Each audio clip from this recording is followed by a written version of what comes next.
thanks very much, Sue, and I apologise for the change in programme. It's because I actually have a flight booked that, because one of my obsessions is using members' money wisely, I can't afford to miss, otherwise I'd have to buy a new flight. So Sue happily has let me go first.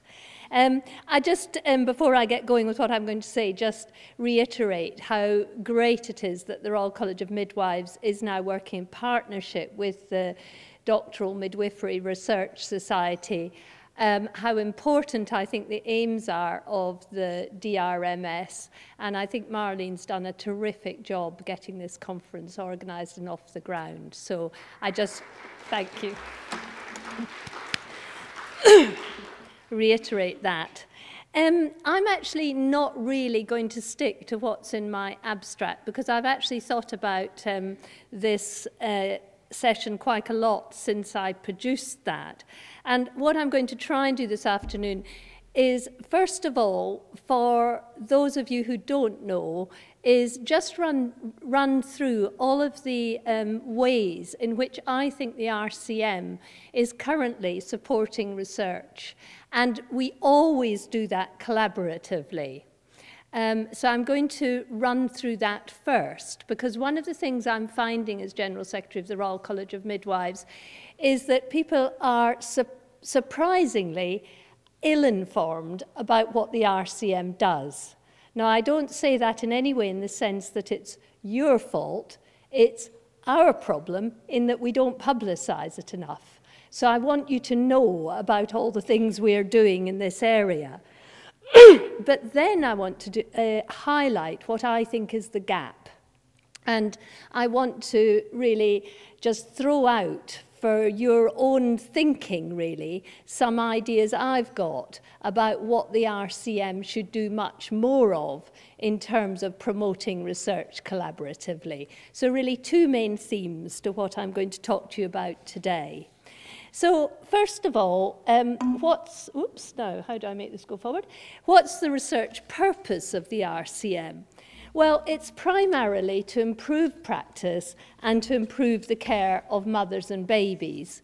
But in saying that, it's also automatically about improving the working environment for midwives and the lives of midwives, because you can't deliver high quality care for women and babies, in my opinion, unless you've got happy midwives, well motivated, happy, competent midwives.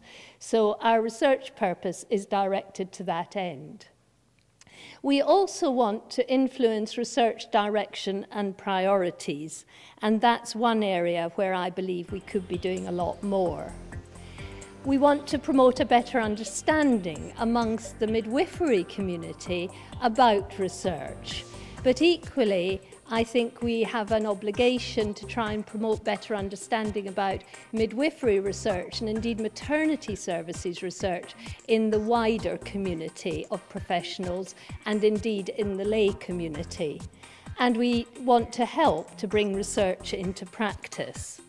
And all of this includes supporting and influencing research not just in the UK, but also internationally through our membership and our role within organisations like the International Confederation of Midwives and the European Midwives Association. Everything we do, I believe, and I think this was said when we were hearing about the Cochrane reviews earlier, although it is primarily UK-based, has to have a global perspective, because we have an obligation to improve healthcare for women around the world.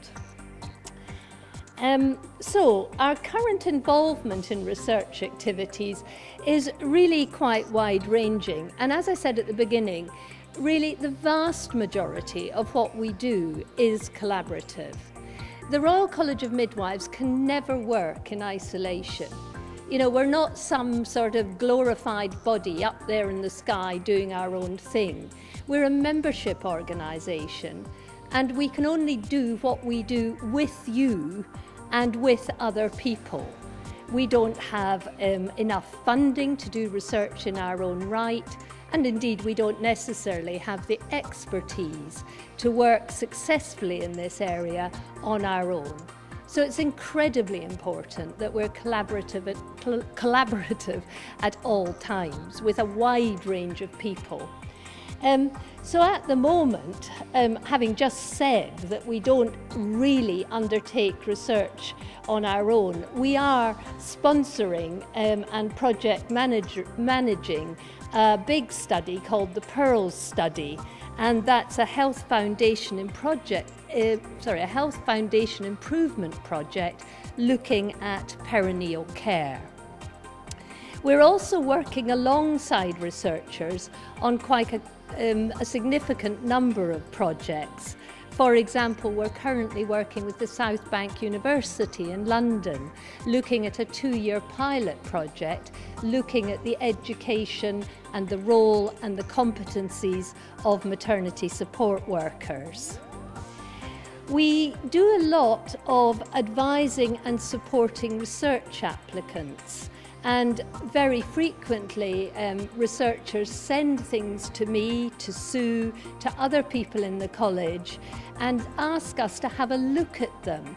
And they say, does this application seem to you to make sense, given your knowledge of what's going on in the world of midwifery? So we quite frequently just have a look at things for our members and give advice. We collaborate with people on those projects that we have supported. And we provide funds for small-scale research work. The best known way in which we do that is through the Ruth Davis Bursary. And you've already heard this morning about a project that was funded through a Ruth Davis Bursary. And every year we give 3 bursaries, each worth about £5,000. And one of the things Sue Down was suggesting to me earlier, because she herself got a Ruth Davis bursary, that maybe we should have a little faculty of Ruth Davis scholars who could help us to think about future research activity. And I thought that was a really nice idea. We also support the Royal College of Midwives PhD Award. This is based in Scotland and is currently, oh gosh, her name's gone right out of my head, Mary Davis is currently the recipient of that award and is doing a piece of research that links in with the Scottish initiative Keeping Childbirth Normal and Dynamic. We also do other things which aren't directly research but really contribute to the body of knowledge that's around about midwives, maternity services. So, for example, we do annual reviews which inform policy. We send out questionnaires to the heads of midwifery every year, and we get lots and lots of information back about maternity services, about skill mix in maternity services, and we feed that information into policy, into reviews, into consultations. It's not strictly research, but I think it's very important in terms of the body of knowledge that informs practice and informs decision making. So a great deal of activity going on. We're also involved more strategically. I mean, the things I've mentioned so far are largely about the sort of doing aspect of research. But we're represented on a wide range of steering groups. So, for example, the very important study that's going on at the moment is the Birthplace Study, which is funded by the Department of Health England and is being undertaken by the National Perinatal Epidemiology Unit, and will inform our thinking around place of birth and outcomes. And we're represented on the research steering group of that. And I think it would be very unusual for a large-scale piece of research to be going on about maternity services in the UK without there being somebody from the RCM on the steering group helping to ensure that the right questions are asked. And I was interested this morning in hearing that Mary Renfrew, who's from the NCT, had suggested that Cochrane should include in their review of pain relief the water in labour. And that's exactly the kind of thing we would do through sitting on steering groups, make sure that things are included which are important. We also have a major role in promoting research and disseminating research results. And we do that through the RCM annual conference, through evidence-based midwifery, through the summary of research in the journal, and through other conferences. We're engaged as stakeholders in many organisations that are involved with research, like NICE. We're a woman and children's collaborating centre, and we're an affiliate of the Health Technology Assessment Programme. And we're a member of the Academy of Nursing, Midwifery and Health Visiting Research. Some of you may not be very familiar with that group, but it aims to improve midwifery opportunities to develop clinical and academic careers. And it also aims to ensure that there are strong links between research and clinical practice. And the good news is that it looks as though the Academy of Nursing, Midwifery and Health Visiting Research will be getting some money from a charity and will be able to employ a senior researcher to try and facilitate its aims and objectives.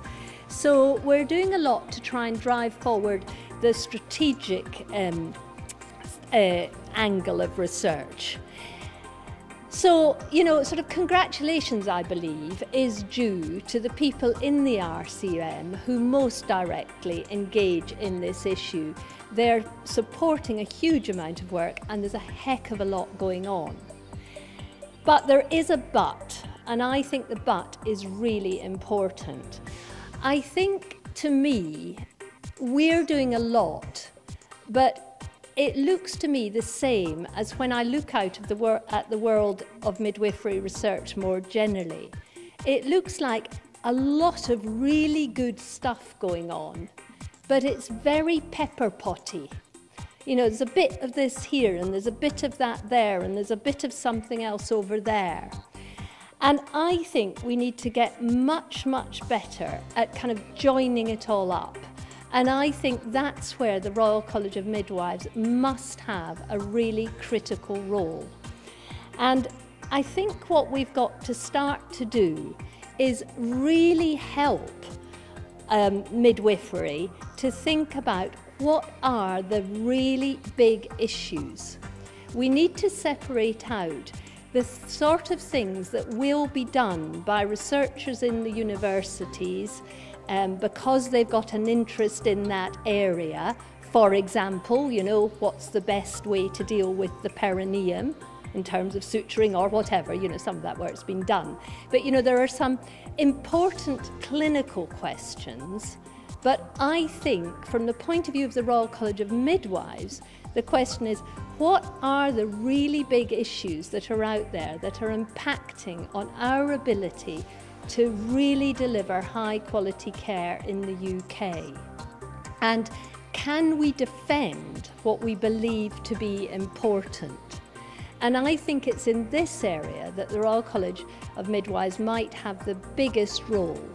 We need to get the professors of midwifery, the people who are doing research together and say, what are the big issues that we need to be asked to be funded and researched? And the issue for me is that we can do that possibly more than some of the universities who will have maybe a slightly different research agenda. So if we then move on, I mean, what exactly am I talking about? I mean, what do I think are the key issues that we need more research about at this moment? Well, I think right now women are being seriously pathologised, and I have no idea whether that's a proper word or not. But in my view, there is a danger that UK women do not any longer feel that they're able to give birth normally, and that the whole issue of risk is becoming completely overwhelming. I mean, I've put this slide up because I go climbing, and this bridge, believe me, took me with a huge rucksack and a laden bicycle perfectly comfortably across this river, which would have been quite difficult to paddle across, admittedly.